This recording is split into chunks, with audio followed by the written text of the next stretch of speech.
하나님 말씀 누가복음 4장 18, 19절 보시겠습니다. 누가복음 4장 18, 19절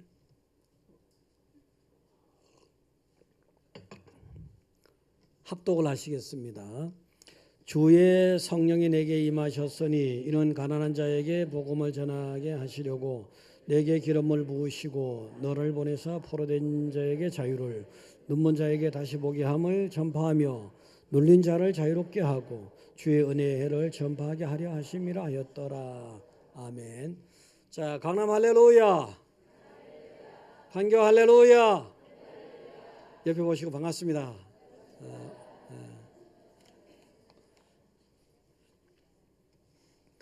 자, 이제 여름도 조금만 더 가면은 이제 지나가고, 특히 올 여름에 많이 더웠죠. 여러분 힘들었죠.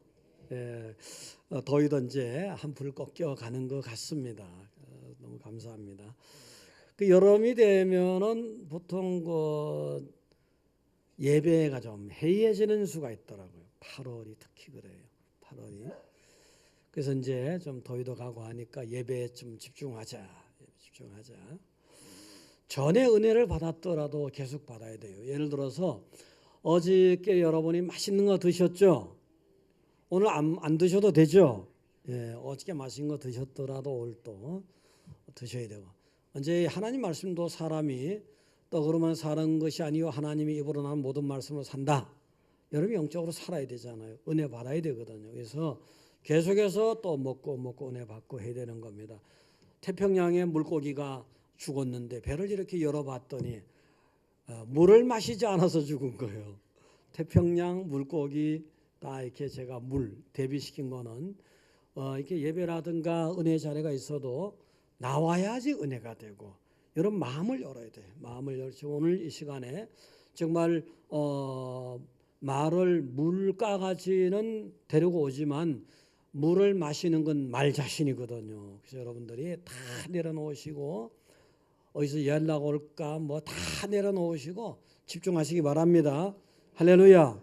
특히 이제 여러분들 교사들도 보면 그 중에는 예배를 소홀히 하려고 하는 수가 있는데, 반석교회는 주일 낮예배에 적어도 일주일에 한 번 정도는 낮예배 담임 목사를 통해서 말씀이 선포되어서 여러분에게 전달되는 거고, 그다음에 교육부서 같은 경우는 사실은 교육 차원이에요. 그게 차원이기 때문에 교사들도 여기서 다 은혜 받고 또 말씀 듣고 다시 교육시킨 대로 가고, 이렇게 해야지 영적인 질서가 되는 겁니다. 자, 다시 더 큰 은혜 누리자. 1970년대쯤 되면은 어떤 일이 있냐면은 그 초등학교 때 영어를 안 합니다. 중학교 올라가면 영어를 하게 돼 있어요. 그래서 그중에는 열심히 있는 초등학생들은 중학생 형아들이 어떻게 영어 하는 거 보자 막 쫓아다니고 따라다니고, 그런 초등학생이 하나 있었어요. 그래가지고 어떻게 아침에 보니까 형아들이 굿모닝 하는 거 있잖아요. 굿모닝. 굿모닝은 사실은 굿애프터눈하고 뭐 굿이브닝 하는 것보다 더 재미있죠, 그죠, 여러분들? 더 상쾌한 느낌이 들죠. 따라 해볼까요? 굿모닝. 여러분 더 잘하시지만 이제 그렇게 기분이 상쾌해진단 말이에요. 얘가 굿모닝 좋겠다 해서 굿모닝을 이제 들었어요. 배웠어요. 이제 들어서. 근데 얘가 굿모닝을 그대로 제대로 배운 게 아니고 굴먼니로 들었던 거예요. 굴먼니로. 그래서 그 다음날 아침부터 형아들 앞에 가서 자기도 배웠다고 자랑하는 거예요. 굴먼니 하니까 형아들이 안 굶었다. 이렇게 열심히 있어가지고 걔가 나중엔 대학을 가고 영어를 잘하고, 사실은 요즘 시대에 와서는 그냥 뭐 전공을 떠나서 영어 하나만 잘해도 여러 가지 좋은 일이 많고 은혜를 많이 받고 복을 누릴 일이 많이 있잖아요. 그래서 여러분들 영어 잘하시기 바랍니다. 무리하게 내가 얘기했구나. 여러분의 자녀가 영어 잘하기를 부탁드립니다. 그렇게 이제. 그래서 이제 그렇게 자꾸 열심으로 애를 쓰다 보면은 잘하게 되고 여러 가지 복도 있고, 그런데 신앙이란 게 그렇습니다. 신앙이라는 것이 일정한 수준으로 옛날에 은혜 받았을지라도 일정한 수준을 유지해도 괜찮은데 저 까먹는 수가 있거든요. 세상에 나가면 여러분들 신앙을 떨어뜨리는 요인들이 많이 있잖아요. 그래서 여러분들은 자꾸 다시 은혜 받고 또 은혜 받고 더 큰 은혜 받고 그렇게 하셔야 됩니다. 그러면 하나님께서 이제 나중에는 그릇이 되고 또 하나님 은혜 가운데서 복을 많이 주시는 거죠. 그래서 오늘은 여러분이 다 은혜 더 받고 하기 위해서 신앙생활 잘하는데 정말 예수님 앞에 나와서 정말 여러분 은혜 많이 받아야 되잖아요. 그냥 나온 게 아니잖아요. 정말 주님 앞에 잘 나오면은 여러분들이 은혜를 더 크게 받고 진짜 여러 가지 어려운 문제 정말 자유함을 누리게 되는 그런 복을 받을 줄 믿으시기 바랍니다. 어떤 문제라도 그냥 문제가 이런 문제 저런 문제 어떠한 문제라도 그렇습니다. 사실 주님 앞에 나와도 늘 구경꾼 같이 그렇게 나오는 사람도 있잖아요. 그냥 구경만 하지 마시고 은혜 속으로 쏙 들어오셔야 돼요. 은혜 많이 받으시기 바랍니다. 그래서 오늘 본문에 이렇게 됐는데 사실 제가 본문을 그 밑에까지 뒤에까지 쭉 더 했어야 되는데 그냥 줄였는데 본문의 끄트머리에 보면은 25절하고 26절, 27절 한번 읽어보겠습니다. 합독입니다. 내가 참으로 너에게 이르노니 엘리야 시대의 하늘이 3년 6개월간 닫히어 온 땅에 큰 흉년이 들었을 때에 이스라엘에 많은 가부가 있었으되 엘리야가 그중 한 사람에게로 보내심을 받지 않고 오직 시돈 땅에 있는 사렙다의 한 가부에게 뿐이었으며 또 선지자 엘리사 때에 이스라엘에 많은 나병 환자가 있었으되 그 중에 한 사람도 깨끗함을 얻지 못하고 오직 수리아 사람 나만 뿐이었느니라. 자, 엘리야 때 보면은 3년 6개월간 비가 없었습니다. 하나님이 이스라엘 백성들에게 뭔가 깨달음을 주기 위해서 3년 6개월 동안 비가 없었거든요. 비가 없으면은 그때로 봐서는 가난한 사람들은 굶어 죽는 아사자가 많았고 특히 이제 재산이랄까 노동력이랄까 이런 것 때문에 가부라고 하는 것은 이제 마치 가난한 사람의 대명사라도 되는 양, 이 가부들이 불쌍한 처지가 많았던 거예요. 그러면 이 가난의 대명사인 가부들은 흉년이 되면 더 어려워져서 정말 힘들었거든요. 근데 이제 그 이스라엘 땅은 우리나라는 정말이지 원래 비가 이러니 저러니 해도요. 우리나라 강수량이 많잖아요. 거기는 강수량이 적습니다. 적고 또 땅 토질도 별로 안 좋아서 물이 그냥 쑥쑥 빠져버리고 하천 같은 것도 건천이 많아요. 비 올 때만 그냥 물이 막 한꺼번에 내려가고 금세 말라버린다든가 이런 땅이에요.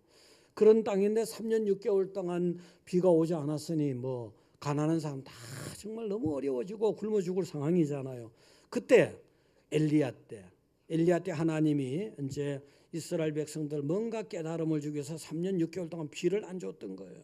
근데 그 가부들이 다 곤란하고 막 굶어 죽을 사람도 있고 하는데 그중에 사렙다의 가부 한 사람은 극적으로 은혜를 굉장히 받습니다. 사실은 엄청나게 은혜를 받은 거예요. 받았는데 얼마나 가난했냐 하면은 그냥 가루 한 움큼하고 기름 한 방울밖에 없는 거예요. 그게 너무 가난한 거예요. 그래서 요거를 갖다가 오늘 마지막으로 어린 아들이 있었어요.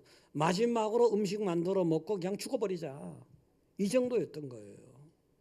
근데 하나님이 그 가부에게 굉장한 은혜를 줘가지고 흉년이 다 지나가도록 기름이 떨어지지 않고 가루가 떨어지지 않았던 거예요. 요 기적을 보자는 거예요. 이 기적을 보면서 하나님이 종 엘리야도 또 흉년에 같이 흉년이잖아요. 굉장히 먹고 살기 힘드니까 엘리야 보고 넌 그린내가에 가서 까마귀가 날라다 주는 거 먹어라. 그런 적도 있었잖아요. 그 다음으로 간 데가 이스라엘의 변방, 오늘날로 말하면 레바논 가까운 지역입니다. 거기 가서 사렙다 가부 시돈에 가면은 사렙다 가부가 있는데 그 집에 가서 먹고 살아라 이래 된 거예요. 자, 그런데 이제 이 엘리야 입장에서도 보면은 이 양이면 가부집에 아니고 굉장히 부잣집에 가서 먹고 살라 하지 왜 그리 보냈을까? 어쨌든 그렇게 하나님 말씀하셨고, 근데 가보니까 정말 힘든 가정이에요. 정말 너무너무 어려운 가정이에요. 하필이면 거기 보내가지고 그런데 그 가부가 보통 여자가 아닌 거예요. 하나님의 음성을 듣는 여자예요. 자, 오늘 거기 좀 더 구체적으로 보기 위해서 열왕기상 17장 8절에서부터 한번 교독을 해보겠습니다. 자, 다 같이 교독입니다. 제가 먼저 하고 여호와의 말씀이 엘리야에게 임하여 이르시되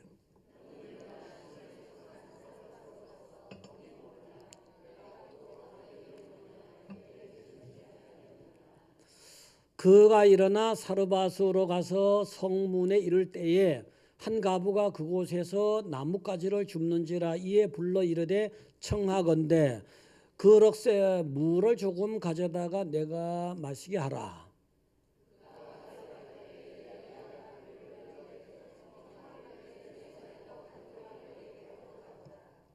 그가 이르되 당신의 하나님 여호와께서 살아계심을 두고 맹세하노니 나는 떡이 없고 다만 통에 가루 한 움큼과 병에 기름 조금뿐이라 내가 나뭇가지들을 주워다가 나와 내 아들을 위하여 음식을 만들어 먹고 그 후에는 죽으리라.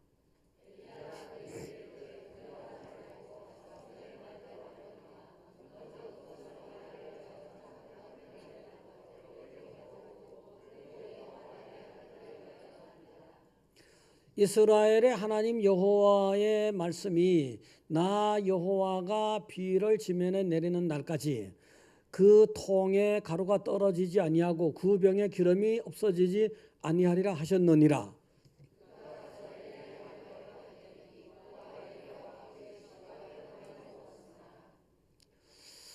다 같이요. 이 여호와께서 엘리야를 통하여 하신 말씀같이 통에 가루가 떨어지지 아니하고 병에 기름이 없어지지 아니하니라. 굉장한 은혜죠. 가보니까 이제 굉장히 가난하고 뭐 이거 말도 못하잖아요. 보태줘도 보태줘야 되는데 가서 하나님이 시켰으니까 하나님 시킨 대로 한 거예요. 하나님 시킨 대로. 그 가부 보고 여인아 나에게 먼저 빵을 하나 만들어 와라. 이제 여기서 떡이라 한 건 우리가 번역을 그렇게 했었지만 거기는 가루하고 기름하고 해서 그냥 빵인 거예요. 그냥 우리나라 개념의 떡은 아니에요. 우리나라 개념의 떡은 아니다. 그래서 이제 빵을 만들어 와라. 그래서 야 기가 막히잖아요. 정말이지. 나한테 빵 하나 먼저 만들어 오고 나서 너들 만들어 먹어라. 야 기가 막힌 아주 이럴 때 갈등이 생기는 거예요. 사실은 조혜정 입장에서는 정말 하나님의 말씀대로 그대로 전하고 싶은데 여러분에게 그대로 전했다가 여러분이 참 여러분 상식에 익숙한 사람들이잖아요. 그래서 이게 좀 받아들인 게 힘들까 봐 굉장히 갈등할 때가 있다는 걸 알아야 됩니다. 자, 근데 어쨌든 간에 그대로 전했어. 그대로 전했더니 그대로 전하면서 네가 그렇게 하면은 흉년이 다 지나갈 때까지 괜찮단 말이지. 그래서 이 여자가 순종하잖아요. 순종했던 거예요. 자, 여기서 이 여자는 하나님의 음성을 듣는 사람이었다. 형편이 아무리 어려워도 내가 살아가는 것이 아무리 궁핍해도 내가 육으로 궁핍한 것이지 영적으로 내가 궁핍한 건 아니단 말이지. 하나님의 음성을 잘 듣는 사람이어서 이 신앙이 괜찮은 사람인 거예요. 사람이 살다가 육으로 가난할 때가 세상으로 가난할 때가 있잖아요. 육으로 가난하고 세상으로 가난하고 영적으로까지 가난해지면 안 되잖아요. 영적으로 이 사람은 굉장히 하나님의 음성을 듣고 굉장한 사람이 어떻게 보면요. 그러니까 하나님이 그 딸에게 딱 그 여인에게 딱 통보를 해준 거죠. 내가 그 가부에게 명령해서 너에게 음식을 주라 했다. 그 가부에게 벌써 그 여인에게 하나님의 음성이 딱 들려온 거예요. 아무리 여러분의 외관이 그럴지라도 하나님께 하나님 백성이잖아요. 하나님께 여러분 음성 꼭 들으시기 바랍니다. 예, 들었어요. 그 다음에 실제로 적용을 한 데 있어서 와서 빵을 만들어 달라 하니 거절할 수도 있었잖아요. 근데 주의 말을 그대로 믿은 거예요. 그대로 믿었더니 그냥 흉년이 다 지나갈 때까지 계속해서 가루가 떨어지지 않고 기름이 떨어지지 않는 거예요. 자, 이런 사람, 이런 여자예요. 이런 여자는 끊임없이 매일같이 기적을 만난 거잖아요. 오늘 병에서 뭐 기름이 떨어질까? 기름이 또 계속 나오는 거예요. 오늘 통에서 가루가 떨어질까? 가루가 계속 펑펑 나오는 거예요. 이렇게 하나님의 음성을 듣고 하나님의 음성대로 순종을 하는 자는 오늘도 내일도 계속해서 기적을 만나는 거. 할렐루야. 계속 기적 만나는 거예요. 아마 그게 3년이었는지 2년이었는지 잘 모르지만 어쨌든 전체 기간은 3년 6개월이니까 그 기간 동안에 다들 합리적으로 생각해서 내가 먹을 것 없는데 내가 어떻게 주의 종에게 대접해? 이런 사람은 진작 통에 가루가 떨어지고 병에 기름이 떨어져서 굶어 죽었단 말이에요. 근데 이 여인은 말씀대로 순종했더니 계속해서 하나님이 공급해 주시고 매일같이 기적을 만나는 거예요. 인간적으로 봐서는 참 뭔가 내가 뭘 의미를 가지고 말하는 것 같지만 말씀 그대로 한 거예요. 할렐루야. 제가 뭐 밥을 못 먹습니까? 그대로 한 거예요. 어쨌든 여러분들 계속 기적을 만나야 되잖아요. 살다 보면 인생의 흉년이 있는 거예요. 이 어떤 기상학적인 그런 흉년이 아니라도 인생을 살다 보면 흉년도 있는 거지. 이 흉년의 때는 하나님 나에게 은혜를 주는 기간이다. 할렐루야. 이렇게 여러분이 받아들이셔야 돼요. 그래야 은혜가 되는 거고 그래야 신앙이 성장하는 거죠. 자, 근데 두 번째는요. 그래 딱 지나갔어요. 지나갔는데 하나님이 감당할 만한 시험만 주시는지 어쩌다 다 알아서 하시겠지만 그 아들이 덜컥 죽었어요. 굉장한 은혜를 3년 6개월 동안 지나가면서 기근에도 다 삶을 죽는데 살아났잖아요. 근데 그 가부의 입장에서는 아들 하나만 바라보고 살아왔는 건데 사실은 그 아들이 덜컥 죽어버린 거예요. 얼마나 참담하겠습니까? 하나님, 이럴 수가 있습니까? 내가 그 지난 몇 년간에 이 3년간에 얼마간에 정말 하나님 시킨 대로 순종 잘했지 않습니까? 내가 먹을 거 없는데도 불구하고 제 주의 종을 챙겨주고 말씀대로 했는데 왜 이런 일이 생기는 겁니까? 이렇게 하나님에게 항거할 수도 있잖아요. 근데 하나님이 그 가부가 그 여인이 감당할 만한가 그런 식량이 좀 떨어지고 이거보다는 더한 문제일 수도 있잖아. 어떻게 보면요. 아들이 덜컥 죽은 거예요. 아들이. 자, 그거 이제 다시 본문 보겠습니다. 17장 17에서 22절 한번 교독해 보겠습니다.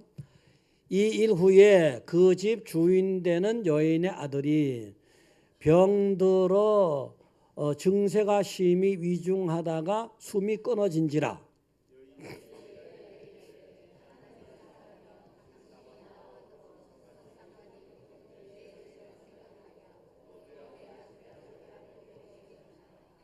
자, 이 문제가 뭐냐요? 거기까지 보자고요. 자, 이제 그 아들이 죽었으니까 이런 환난을 이런 고통을 만났으니까 하나님이 내게 뭔가 깨달음을 주시는구나. 내 죄구나. 이게 내 죄를 가져온 거예요.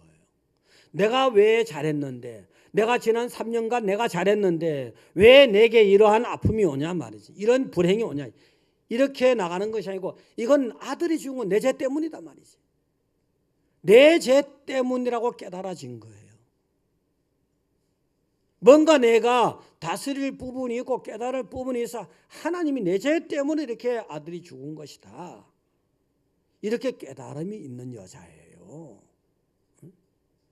그 3년 전까지 3년 동안 그렇게 은혜를 많이 주신 하나님이 나를 미워하시겠어요? 나를 얼마나 은혜를 많이 줬으면 매일같이 은혜를 주셨잖아요. 그 하나님에 대한 신뢰가 있으면 하나님 나를 갖다가 나쁘게 해서 그런 건 아니다만 내가 뭔가 깨달아야 할 게 있단 말이지. 그런데 그것도 또 이렇게 표현됐잖아요. 엘리야에게 이렇게 하잖아요. 나하고 당신이 무슨 상관이 있길래 내가 이런 걸 깨닫게 하나님께 무슨 죄를 깨닫게 하냐고. 그러면 엘리야의 말씀을 잘 들었다는 얘기잖아요. 엘리야가 전달하는 말씀을 그대로 받아들였던 거예요. 그러니까 말씀을 듣고 깨달음이 있었다는 거잖아요. 여러분들 구경 온 거 아니잖아요. 하나님 말씀 들으러 왔잖아요. 여러분이 말씀을 들으면 깨달음이 있어야 되는 거예요. 그래서 확 열어놔 버려야 돼. 다른 거 미사 요구를 바라보지 말고 이 말씀을 통해서 하나님 뭔가 나한테 음성을 주는 게 있단 말이에요. 이게 깨달음이 있어야 된다고. 깨달음이 이 사라밧 이 여인은 그런 깨달음이 있는, 영적으로 음성을 듣기도 할 뿐만 아니라 주의 종을 통해서 주는 이것은 뭔가 하나님이 내 죄를 깨닫게 하는 깨달음을 준 거라고요. 그게 문제가 해결되기 시작하잖아요. 그러니까 엘리야가 막 간절히, 그 뒤에 제가 줄였는데 간절히 막 기도하잖아요. 간절히 기도했더니 죽은 아이가 살아나잖아요. 깨달음이 있고 기도만 있으면은, 깨달음이 있고 기도만 있으면은 세상의 어떤 문제도 다 지나가고 해결되는 거. 할렐루야. 예? 세상에 흉년을 만났을지라도 여러분은 흉년을 지낼 만한 하나님의 은혜가 있는 거라고요. 세상이 다 죽어도 하나님이 주시는 깨달음이 있으면, 여러분들은 기도가 있으면 여러분들은 살 수 있는 길이 있는 거라고요. 아무리 세상이 여러분을 눌러버려도 여러분 거기에 자유함을 누릴 수 있는 길이, 하나님을 바라보는 자에게 길이 있는 거라고요. 할렐루야. 길이 있는 거예요. 자, 그래서 이제 신약에 와서 이렇게 좀 생각을, 신약 전에 거기 본문으로 가서 27절 보시면요. 27절 또 그 아까 엘리사 때, 요건 아까는 25, 26절은 엘리야 때고 27절은 또 선지자 엘리사 때에 이스라엘에 많은 나병 환자가 있었으되 그 중에 한 사람도 깨끗함을 얻지 못하고 오직 수리아 사람 나만 뿐이었느니라. 또 이건 뭐 문제냐면 그건 아까 엘리야 문제고, 엘리야 시대고, 엘리야의 뒤에 엘리사 때예요. 엘리사 때에 그 옛날에는 그 소위 말하는 문둥 환자, 나병이라 하잖아요. 많았거든요. 많았는데 이 나병은 고칠 수가 없는 천형이라고 여겨졌거든요. 뭐 고칠 수 없었어요, 사람으로서는. 근데 그게 이스라엘에도 많았어요, 그런 사람이. 이스라엘 국경 안에도 많았어요. 이스라엘 국경 밖에 수리아, 오늘날의 시리아입니다. 거기 국경 밖에도 이 나병 환자가 많은 거예요. 근데 이 그 많은 나병 환자 중에 하나님이 수리아 사람, 이스라엘 나라의 선지자 엘리야 보고 이스라엘 나병 환자 중에 누굴 어떻게 은혜를 베풀어, 이게 아니고 나라 밖에 수리아, 그다음에 수리아의 군대 장관이면은 서로 적대적인 관계가 많았었는데 이스라엘에게 별로 안 좋은 일을 할 만한 군대 장관, 그 사람이 나병이 들었는데 그 사람 병을 딱 고쳤잖아요. 야, 하나님 어떻게 이렇게 하셨을까? 응? 많은 나병 환자, 이스라엘에 많은 나병 환자가 있었으되 그 중에 한 사람도 깨끗함을 얻지 못하고 오직 수리아 사람 나만이었더라. 나만뿐이었더라 하잖아요. 나만이 보니까 이런 게 있어요. 이제 이스라엘하고 전쟁을 하다 보면 이스라엘 쪽에서 포로가 있을 거 아니에요? 소녀를 포로로 데리고 간 적이 있어요. 그 어느 소녀가 나만 장군 집에 가서 나만 부인의 일을 도와주고 있는 거예요. 소위 말해서 전쟁 포로인데 식모살이 하는 거예요. 예전에 있잖아요. 이게 예전에 60년대 1960년대만 하더라도 우리나라도 그렇잖아요. 시골 초등학교 나오고 나서 먹고 살기 막막하니까 서울에 식모살이 가는 거예요. 거기 나중엔 좀 개념이 바뀌어서 가정부, 또 그다음에 개념이 점점 좋은 쪽으로 파출부 뭐 이렇게 바뀌었을 뿐이지. 이 식모살이 하면 이게 뭐 말이 사람 대우 못 받는 거예요, 사실은요. 근데 이 사람이 있잖아요. 그 식모살이 하는 그 소녀가 이러는 거예요.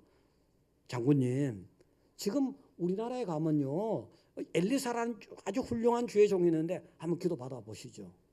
그러면 보통 사람은 완전히 이런 자에 거절할 겁니다. 네가 뭘 안다고? 응? 너 같은 게 뭘 안다고? 네 할 일이나 잘하라고 해. 이렇게 나올 수도 있거든요. 근데 그 소녀의 말을 받아주는 거예요. 그래 가자. 그래서 이제 엘리사한테 왔거든요. 왔는데 엘리사라는 또 주회장이 또 아주 개팍한 거예요. 어떻게 보면요.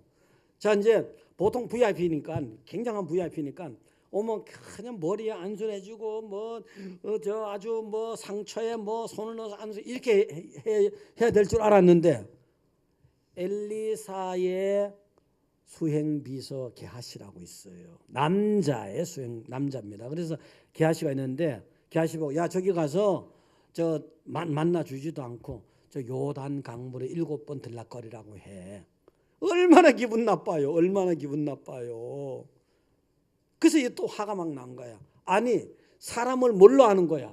내가 자기 나라 사람도 아니고 응? 국경선을 넘어와서 이까지 자기한테 왔는데 자기가 뭐 대단하다고 말해 만나 주지도 않고 사람 이따로 취급해? 이럴 바에 내가 다마색으로 시리아로 돌아가면 맑고 깨끗한 물이 얼마나 많은데 나 거기 차례 들어가지. 그랬더니 요때 또 부하들이 얘기합니다. 장군님 이까지 왔는데 뭘 못하겠습니까? 어? 이까지 왔는데 뭘 못하겠습니까? 그보다 더한 거라도 해야죠. 그래서 또 받아줍니다. 그래서 이제 요단강을 7번 들락거리고 나니까 깨끗하게 나왔죠. 할렐루야. 여기서 이 사람은 굉장히 자기를 낮출 줄 아는 사람이에요. 사실 굉장히 높은 사람이잖아요. 그러면 굉장히 자기를 낮출 줄 아는 사람이에요. 하나님의 은혜가 낮은 데에 있다는 걸 아셔야 돼요. 세리같이 굉장히 낮추는 걸 좋아하잖아요. 바리새인같이 굉장히 높이는 걸 싫어하잖아요. 우리 낮출 줄 알아요. 낮출 줄. 근데 이 사람이 낮출 뿐만 아니라 굉장히 순수해 보면요. 나중에 이제 그 고침받고 나서 어떡하냐면은 제가 시리아로 이제 돌아가야 되니까 가면은 여기 이스라엘 땅에 흙을 좀 주시면 흙을 가져가겠습니다. 흙을 요걸 가져가서 이스라엘이라고 생각하고 여러분이 신앙생활 하듯이 나도 거기다 하나님께 제사 드리고 하겠습니다. 그러면서 또 상의하는 게 뭐냐 하면은 사실은 제가 가면은 왕을 섬겨야 되는데 왕이 다른 신을 섬기니까 내가 마음대로 하지 못하고 왕이 지금 뭐 예를 들어서 부처한테 가서 막 이렇게 108거리를 한다든가 할 거 아니에요. 그러면은 왕이 이제 부축해줘야 된다는 거예요. 자기가 부축을 해줘야 되는데 그럼 부축하다 보면 할 수 없이 옆에 그 서인 부축하는 거 하더라도 이해해 주십시오. 아주 순수하고 자기를 낮출 줄 아는 거예요. 그럼 하나님이 이스라엘 전체도 봤잖아요. 지금요. 이스라엘 전체도 보고 시리아 전체도 본 거예요. 다시 27절을 보면은 선지자 엘리사 때 이스라엘의 많은 나병 환자, 이스라엘 나병 환자 많은 줄 아는 거예요. 있었으되 그 중에 한 사람도 깨끗함을 얻지 못하고 오직 수리아 사람 나만뿐이었느니라. 이 나병 환자가 수리아도 많고 이스라엘도 많은 줄 아는 거예요. 하나님은 두 나라만 아니까 전 세계적으로 다 아는 거예요. 사실은 누가 나병 환자인지 다 아는 거라고요.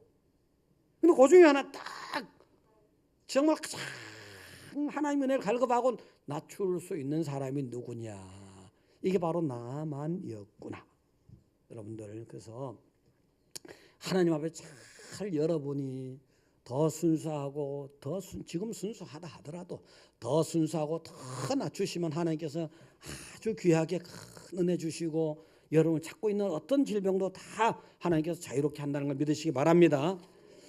그다음에 신약에 와서 보면요, 신약에 와서 보면은 또 하나님은 정말이지 여러분이 외면으로는 건장한 것 같고 건강한 것 같지만 내면 속에서는 굉장히 여러분이 앓고 있는 병이 있는 게 있어요. 꼭 육체적인 병뿐만 아니라 어떤 영적인 그런 것도 있거든요. 이런 문제까지도 다 해결해 주시잖아요.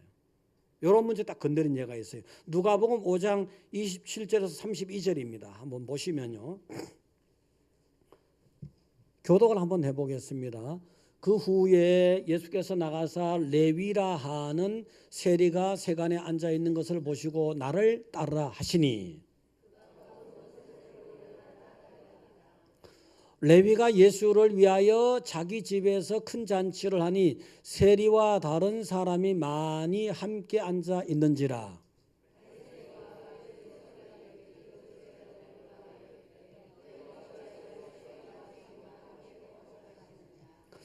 예수께서 대답하여 이르시되 건강한 자에게는 의사가 쓸데없고 병든 자에게라야 쓸데가 있나니.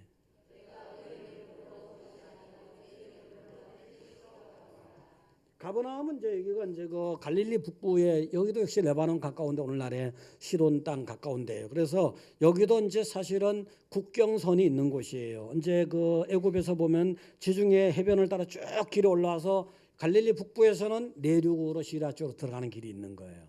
그러니까 국경선에 있는 가버나움은 굉장히 아주 세간으로서는 세금 받는 데는 굉장히 돈방석인 자리예요. 거기에 세리가 바로 이게 마태복음을 쓴 나중에 제자가 돼서 마태복음을 쓴 마태예요. 다른 말로 레위 이렇게 했지만요. 이 사람이 부름 받을 때예요. 예수님 딱 지나가다가 예수님은 마음의 생각과 뜻을 다 감찰하시잖아요. 이 마태를 딱 보시고는 나 따라오느라 소리가 딱 떨어지기 무섭게 순식간에 그냥 다 버리잖아요. 다 버리 그 본방석을 버리고 예수님을 따라가는 거예요. 그 장면이. 근데 사람들이 볼 때는 저 사람 뭐 돈도 많은 사람이고 뭐 아주 그냥 뭐 얼굴도 허옇고 말이지 옷도 잘 입었고 건강하게 보이잖아요. 이 사람 병들어 있었던 거예요. 사실은요. 병들어 있었던 거예요. 죄인이에요. 그리고 또 죄인. 그 30절에 보면은 30절에 이렇게 하거든요. 30절에 보면은 이렇게 바리새인과 그들의 서기관들이 그 제자들을 비방하여 이르되 너희가 어찌하여 세리와 죄인과 함께 먹느냐? 세리와 같은 통속이 죄인이 세리는 죄인이거든요. 죄인 중에 죄인이거든요. 매국노라든가 뭐 여러 가지 뭐 욕을 하잖아요. 그런 자리. 그렇지만 돈방석 그 자리를 순식간에 떨쳐버릴 수 있던 거는 자기 내면에 이 죄의식이 있었던 거예요. 죄 때문에 굉장히 고민하고 있었던 거예요. 영적으로도 많이 병들어 있었던 거예요. 그때 예수님이 이렇게 말씀하시잖아요. 31절에 가서 건강한 자에게는 의사가 쓸데없고 병든 자에게라야 쓸데가 있나니 사람들이 막 뭐라 하니까 얘가 마태에 너희는 병든 자다 말이에요. 그래서 내가 필요한 것이다. 이걸 말씀하시는 거잖아요. 겉으로는 멀쩡하지만 속으로 병들었다 이거지. 많은 경우 여러분 세상 살아가다 보면은요. 여러분 자신도 모르게 세상에 오염되고 병드는 거라고요. 세상에 아무리 여러분에게 뭘 잘해주고 뭐 어떻게 하는 거예요. 세상은 예수 없는 세상은 여러분을 병들게 하는 세상이잖아요. 지금 시대가 그렇잖아요. 옛날에 비해서 얼마나 화려하고 문명이 많이 번성했습니까? 하지만 예수를 떠나 있는 세상은 병든 세상인 거예요. 지금이야말로 예수님 은혜가 더 필요한 이 세상이잖아요. 예수님을 떠나면 죽을 병인데 뭐. 겉으로는 멀쩡하다는 거 아셔야 돼요. 세간에 앉아있는 마태를 보면 겉으로는 멀쩡한 사람인데 병든 거예요. 주님 볼 때 병들었구나 너 이거잖아요. 여러분들은 주님 보실 때 너 참 착하고 순전하고 정직한 자다. 이렇게 주님이 칭찬하는 여러분 되시기를 축원드립니다.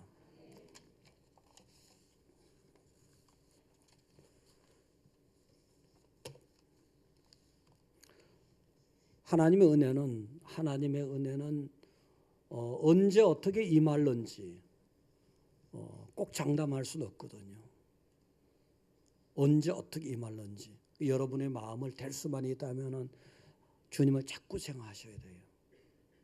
또 기도 자료도 자꾸 나오시고 또 마음을 열고 감사하셔야 돼요. 무슨 사물 하나하나 보더라도 하나님의 은혜에 눈을 달라고 기도하세요. 하나님의 은혜로 바라봐야 돼요. 미국에 어떤 사람이 있었는데 미국 역사상 굉장한 최고급의 철학자예요. 왈프 에머슨이라는 사람이에요. 이 사람이 젊었을 때 병원에 진단받아 보니까 체질적으로 몇 달밖에 못 산다는 거예요. 일종의 사형 선고를 받았잖아요. 그래서 그 병에 매여가지고 그 병에 끌려다니는 거죠. 그 다음부터는. 진단받기 전에 안 그랬는데. 그래서 고향 북부에 있는 미국 북부 고향으로 가서 이제 죽자. 이런 마음을 가지고 왔는데 그 신앙이 있었던 거 이 사람이요. 차를 타러 가면서 쭉 자연을 보고 또 자연을 보고 계속해서 하나님을 생각했어요. 아, 하나님이 저 풀을 만드시고 저 나무를 만드시고 내가 하나님의 자녀가 아니냐. 나를 만든 하나님이 나를 저렇게 풀만도 못하게 나무만도 못하게 꽃만도 못하게 그럴 리가 없다. 그래서 이 자연을 보면서도 하나님 은혜를 깨닫기 시작한 거예요. 물론 그 전에 예배를 드리고 기도를 했죠. 어쨌든 자연을 보고서 하나님 은혜를 깨닫기 시작한 거예요. 그 예사로 모든 자연이 예사로 보이지 않는 거예요. 지금 여러분들은요, 이 자연 하나하나도 잘 예사로 보시면 안 돼요. 이 반석교회도 예사로 보지 마세요. 할렐루야. 그리고 옆에 있는 사람도 다 예사로 보지 마세요. 옆에 있는 사람 하나하나가 다 여러분에게 필요가 있어서 옆에 앉혀준 거예요. 필요가 있어서. 응? 그 아까 보세요. 거기 저기 남한 장군이 자기 집에 포로로 끌려온 그 소녀 있잖아요. 저 소녀가 뭐가 필요 있었겠냐고요. 근데 그 소녀 때문에 자기가 사는 쪽이었잖아요. 그다음에 그 이스라엘에 와서도 그렇지. 자기 부하들 뭐 여러 명 있는데 한 명 없으면 어때? 근데 그 한 명, 두 명 이 사람들이 자꾸 진언하고 하니까 그 받아들였더니 사는 길로 갔잖아요. 그 여러분의 위에 있든지 밑에 있든지 옆에 있든지 뭐 있든지 사람만 말할 것도 없고 자연도 뭐 그렇고 전부 다 하나님 뭔가 의미가 있어서 붙여놓은 사람들이에요. 할렐루야. 그렇게 이 왈츠 에머슨이라는 사람도 그 자연 보고도 물론 말씀을 들었고 기도를 했지만 자연을 보고 어느 날 딱 순간에 깨달아졌잖아요. 여러분은 이제 하나님이 주시는 능력 안에서 뭐든지 잘 될 수 있는 거예요. 뭐든지. 그러니까 여러분 하나님 능력 속으로 가까이 들어와야 되는 거예요. 구경하지 말고. 할렐루야. 시간이 많이 가서 그래서 이제 하나님이 제가 두 대를 줄여서 여러분에게 어떤 육의 사건을 주실 때도요, 무슨 질병을 주든지 아픔을 주든지 어떤 뭐 굉장한 소위 말해서 굉장한 복을 넘치도록 주든지 그 터머리 가서 하나님이 말씀하신 걸 잘 들어봐야 돼요. 예를 들어서 갈릴리 바닷가에서 호숫가에서 이제 제 어부들을 부를 때도 이랬어요. 이제 베드로하고 고기를 못 잡았잖아요. 밤새도록 못 잡으면 끄트머리에 와서 예수님이 딱 엄청나게 잡게 해주셨잖아요. 그리고 나서 끄트머리 뭐라고 했습니까? 이제는 사람을 낚는 어부가 된다는 말씀을 하신 거예요. 근데 그 육으로 세상적인 같은 걸 많이 주는 것 같았지만 결국은 영적인 문제. 넌 내 제자가 되라는 거잖아요. 제자가 되면서 영생의 길로 가라는 거잖아요. 그런 식이에요. 아까 그 레위 같은 사람도 그러잖아요. 부름 받았는데 네가 병자야 예수 믿어 이게 아니고 영적인 문제를 또 얘기해 준 거잖아요. 영생의 길로 가라고. 자, 이제 여러분 성숙한 신앙이 되는데요. 성신앙이 되는데 그 깨달음이란 게 어느 한순간에 어떤 일이 있었냐면은 전에 어떤 60년대 보면은 1960년대 보면은 결핵이 굉장히 무서운 지금 뭐 그렇게 무섭지는 않지만 그래도 결핵이 있다면 이제 격리를 하잖아요. 하는데 이 성성한 사람 뭐든지 은혜로 받아들여요. 굉장히 가난한 여자분인데 오늘 가난한 여자가 또 많이 등장하네. 굉장히 가난한 여자분인데 뭐든지 은혜. 남들은 걱정하는데 걱정을 안 하는 여자예요. 결핵에 걸려서 이제 뭐 가난하게 아주 굉장히 살 희망이 별로 없는 상태예요. 없는 상태 사람들이 불쌍하다 안 됐다 뭐 고생만 하다가 그러게 해서 그러게 되면은 아니 무슨 그런 걱정을 하냐고. 난 걱정 없는데 왜 자꾸 남이 걱정해 주냐. 걱정하지 말라고. 지금도 예수님이 내 죄를 갖다가 깨끗이 예수님의 피로 쓸어주고 씻어주고 예수님이 쓸어주는데 뭐가 걱정이냐고. 그럼 내가 지금 이 세상에 사명 다 하면 천국 갈 때는 좋은 데로 옮겨 주실 때는 뭐가 걱정이냐고. 나는 이 질병에서 자유하다. 여러분들 그 성숙한 여인을 보면요. 질병이 여러분을 잡고 있는 때도 있잖아요. 어떤 세상이 여러분을 노예로 잡고 있는 수도 있거든요. 진짜 예수님을 만나게 되면은 진짜 예수님께 깊이 들어오시면은 어느 날 어느 순간에 여러분이 확 뛰어넘게 하시는 겁니다. 그래서 여러분들은 주님 안에서 정말 순수하게 낮아진 마음으로 또 예배하고 헌신하고 기다리다 보면 어느 날 주님께서 여러분을 아주 귀하게 정말 진정한 정말 진정한 자유함을 누리게 할 줄 믿으시기 바랍니다.